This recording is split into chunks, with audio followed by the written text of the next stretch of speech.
लोभ की दुकान। धूप तेज थी। कस्बे के चौक बाजार में हर तरफ चहल पहल थी। लोग सब्जी, कपड़ा, मिठाई खरीदने में लगे थे।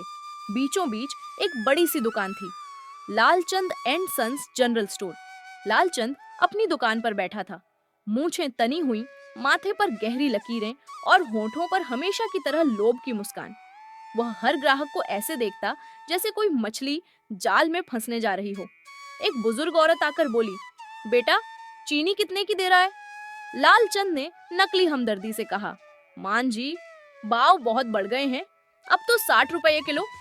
औरत ने आह भरते हुए कहा, पर सामने की दुकान पर तो 45 रुपये में मिल रही है।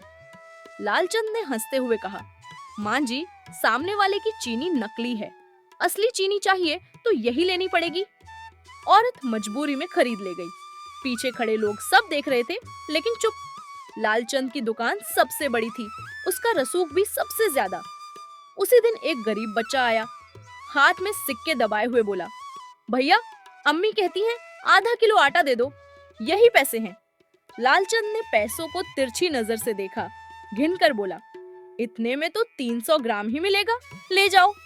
बच्चे ने आंसू भरे स्वर में कहा, भैया, अम्मी बीमार हैं, पूरा आधा किलो दे दो। लालचंद ने कड़क आवाज में कहा, जाओ यहाँ से, दुकान कोई मुफ्तखोरी का अड्डा नहीं। बच्चा सिक्के समेटकर चला गया। बाहर खड़े लोगों के दिल कांप गए, पर फिर भी कोई आवाज नहीं उठी। लालचंद का लालच दिन ब दिन बढ़ता गया। तौल में उंगली दबाकर, कम देना दाम बढ़ाकर, लोगों से वसूलना, गरीबों को उधार न देना, अमीरों को चमचागिरी करना। उसकी दुकान की दीवारें सोने जैसी चमक रही थीं, पर भीतर इंसानियत की दरार गहरी हो रही थी। कुछ महीनों बाद चौक में एक नई दुकान खुली, सचदेव किराना। दुकानदार था रामेश्वर, चेहरा साफ, बोली मीठी, और सबसे बड़ी बात, वह सही भाव पर सामान बेचता। लोग धीरे धीरे उधर खिंचने लगे।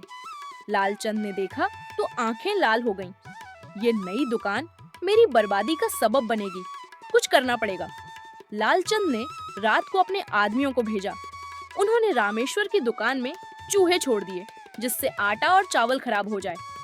सुबह जब लोगों ने देखा तो अफवाह फैल गई, नई दुकान का सामान गंदा है। लोग फिर लालचंद की ओर लौटे। वह मन ही मन हंसा, यही है व्यापार का असली नियम, दूसरे को गिराओ, खुद चमको। लेकिन लालच लंबे समय तक नहीं टिकता। एक दिन एक ग्राहक ने लालचंद को तौल में धोखा करते रंगे हाथ पकड़ लिया। ये देखो, किलो भर आटा निकालो, ये तो 900 ग्राम है। भीड़ जमा हो गई। लोग आपस में फुसफुसाने लगे, सच में यह हमें बरसों से लूट रहा है। किसी ने आवाज लगाई, हमारे बच्चों को भूखा रखकर यह महालालची अपनी तिजोरी भरता है। रामेश्वर ने मौके पर भीड़ को संभालते हुए कहा, भाइयों बहनों, अब वक्त है कि हम तय करें कि हमें कैसा दुकानदार चाहिए। क्या हमें धोखा चाहिए या ईमानदारी? लोगों ने एक स्वर में कहा, ईमानदारी।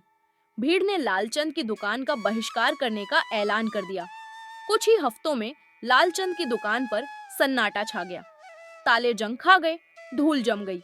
वही लोग जिनसे वह आंखें तिरछी करके बात करता था, अब उसकी ओर देखना भी नहीं चाहते थे। लालचंद अकेला बैठा था। उसकी आंखों में लालच की जगह पछतावे की धुंध उतर आई थी। रामेश्वर की दुकान लोगों के भरोसे से फलने फूलने लगी।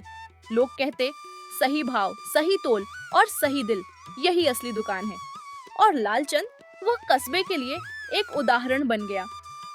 लोभ की दुकान चमक सकती है, पर टिकती नहीं। भरोसे की दुकान ही अमर होती है। शिक्षा लालच से मिली दौलत क्षणिक है, ईमानदारी से मिला सम्मान स्थायी है। समाज देर से सही, पर सच और झूठ में फर्क कर ही देता है।